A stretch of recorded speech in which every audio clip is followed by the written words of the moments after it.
ఈ ఒక్క మొక్క ఇంట్లో పెంచారంటే ధన వర్షం, కోటీశ్వరులవ్వడం పక్కా.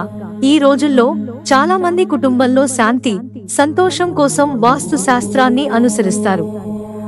వాస్తు ప్రకారం పెరట్లో చెట్లను నాటడం శుభప్రదంగా పరిగణించబడుతుంది. వాస్తు శాస్త్రం కొన్ని చెట్లను ప్రస్తావిస్తుంది.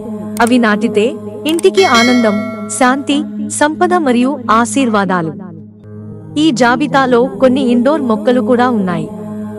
ఇది అందంగా ఉండటమే కాకుండా మీ ఇంటికి డబ్బును తెస్తుంది. ప్రకృతిలో ఎన్ని రకాల మొక్కలు ఉన్నాయి? కొన్ని మానవులకు ఆహారాన్ని అందిస్తాయి, మరికొన్ని ఔషధ గుణాలతో నిండి ఉన్నాయి. కానీ చాలా మందికి తెలియదు, డబ్బును అయస్కాంతంలా ఆకర్షించే అనేక మొక్కలు ఉన్నాయి. చాలా మంది ఇంట్లో ఆఫీసు డెస్క్ లేదా రీడింగ్ టేబుల్ మీద క్రాసుల మొక్కను ఉంచుకుంటారు. ఇది డబ్బును ఆకర్షించే అయస్కాంతం లాంటిది. ఇంటి ఆర్థిక స్థితి మెరుగుపడేందుకు ఈ చెట్టును ప్రవేశ ద్వారం కుడివైపున ఉంచడం చాలా శ్రేయస్కరం.